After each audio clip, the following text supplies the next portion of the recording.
Manawaker Studios Flash Fiction Podcast is supported by patrons on Patreon. To find out more or to add your support for as little as $1 a month, visit patreon.com/Manawaker.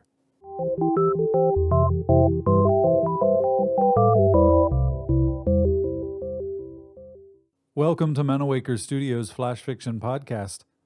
I'm CB Droege. This week, I'd like to share with you one of my own stories. Short Timer. You must understand, this is a little strange, the executive said from across the desk. He sat tall and upright in his ergonomic office chair. His suit was perfectly tailored, his tie exactly the correct tightness, his hair a perfect helmet of kinky curls. He wore a half-smile that told Rix that he would much rather have been anywhere else at the moment. There's simply no precedent for this. Rix looked away from the other's contempt and scanned the office instead. The furniture and decor was Spartan and perfectly ordered. The black oak desk was polished to a mirror shine and was obscured by no papers or accoutrement.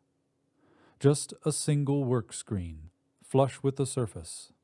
On the wall behind the executive's head, a large canvas was painted flat white. Out the window, he could see the building which was twin to this one. In the mirror finish of the other building's windows, he saw the reflection of this building, in which he could see the reflection of the other building ad infinitum. He had a sudden desire to get out a paper and pencil and sketch the regression. VP of Personnel Acquisition, the door had said when he entered. It seemed like a rather high position to be dealing with Rix directly. Rix himself was a bit slovenly. His shirt was rumpled, his hair matted, his shoes mismatched. His own smaller office down on the 12th floor was an equal mess. Incomplete assignments were stacked floor to ceiling. The walls were marred by poems and drawings of Rex's own creation, and food boxes littered the floor. The single window looked out over the city wall into the vast, disordered wasteland beyond. Rix turned his attention finally back to the VP. "Does that mean I am being disallowed from leaving my post?" he asked. The executive went wide-eyed for a moment and looked around as if making sure no one had heard. "Of course not, Mr. Rix. By law, you have every right to resign your position." Rix felt himself untense. "I will go now, then," he said, and started to rise. "Wait just a moment." The VP waved him back into his seat. "You have the right to resign, but by those same laws, we are allowed to conduct, He had to look down at his screen. "An exit interview, to be led by a member of the personnel staff." "That seems fair," Rix said, and sat back down. "Technically, we don't have any staff in the personnel department," he continued. "But the board decided and our lawyers agreed that I was the closest thing." The VP seemed to be waiting for a response from Rix, so he said slowly, "What would you like to know?" "Foremost, Mr. Rix, we would like to know why you have chosen to leave your position." "I discovered, quite by accident, that I could leave, so I decided to do so." "By accident?" "I was reviewing a report which referred to a specific labor law, and when I checked the legal documents for accuracy, I came upon this clause that allows me to leave." "You did not know previously that you could resign at any time?" "I did not." The VP frowned. "By law, this is something you should have been aware of from establishment. I will have it looked into." Rix wasn't sure how to respond to this. "Thank you," was all he could think to say, though he wasn't sure what he was thanking the VP for. "Your desire to go, however, is the perplexing part, Mr. Rix. As you are likely aware, no employee has chosen to leave the company before scheduled retirement in over 300 years. I'm just," Rix searched for the right words, "not satisfied." "Mr. Rix, are you aware that I personally ordered your establishment?" "I did know that." "That's the bulk of my work here. When we have a position that needs to be filled, the Personnel Acquisitions Department carefully orders a new employee to be established. I designed your parameters myself. I chose your skills and your capacity for this work. Within the limits of the law, I molded who you are, the ideal second-level report reviewer. I also was molded for my position when my predecessor ordered my establishment just before his own retirement. Every person in the corporation, and all corporations, were carefully established for just the position they were intended to fulfill. I understand that, Rix said. On the day of your establishment, I greeted you personally as you came out of the personnel plant. I shook your hand and wished you a happy establishment day before showing you to your office. Do you remember? I do, Rix said, thinking back as far as he could. I don't do that for everyone. You were special. There was a quirk in your establishment process, and we feared for your life. You almost didn't make it to us at all. But I did make it. Yes, and now you're not satisfied. Rix shrugged. I've seen the establishment laws. They require a small few variables to be made random, to preserve some individuality among employees, he said.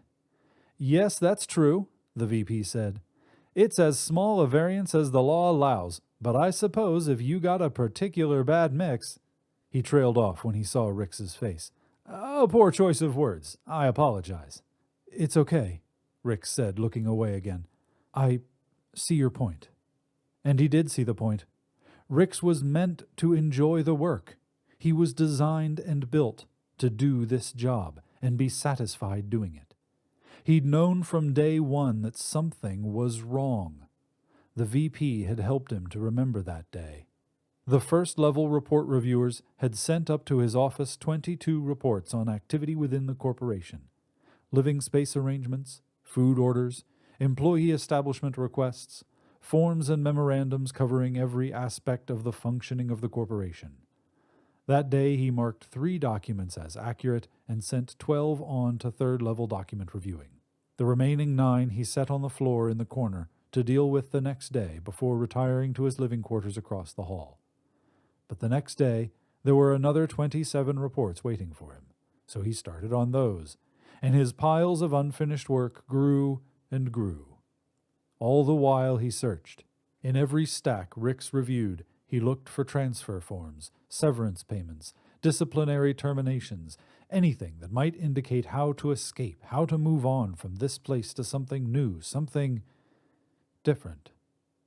Until this morning, when he found it. There was a long silence before the VP continued. What will you do? He asked quietly. Do? Yes. There are no other positions in any corporations for you to fill. You can leave here, but there's nowhere to go. Even if you were qualified for some other position. I don't know what I will do. I only know that I do not wish to remain here if I am able to leave. Were you mistreated in some way? No. Are you having trouble establishing social relationships with the other employees in your department? Not at all. Everyone is very nice, and I have many friends. The VP pondered this. Was the work too heavy a burden on you? He asked. Rix thought of the vast piles of unfinished work in his office, but did not consider them a burden. No, he said simply. Is there anything at all that has you dissatisfied with your working conditions? No, Rix said, then added, other than that, I have always wanted to leave. From that very first day, all I've ever really wanted is to leave. The VP was silent for a moment, then gave a loud sigh.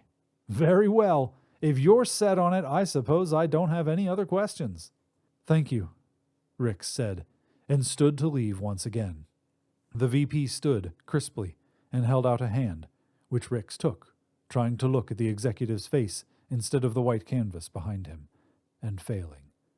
Good luck, Mr. Rix, he said flatly as he released Rix's hand.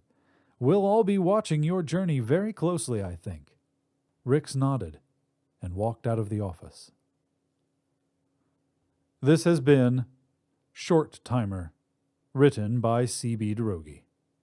For more information about Manawaker Studios' other projects, including books and games, visit manawaker.com, which is also where you should go to learn more about the authors featured on this podcast or to get details about submitting a story. The Flash Fiction Podcast theme song is by Kevin MacLeod. Manawaker Studios' director of DICE is Ben Baston. I'm C.B. Droege. You can follow me on Twitter and Facebook at CBDROEGE. Thanks for listening.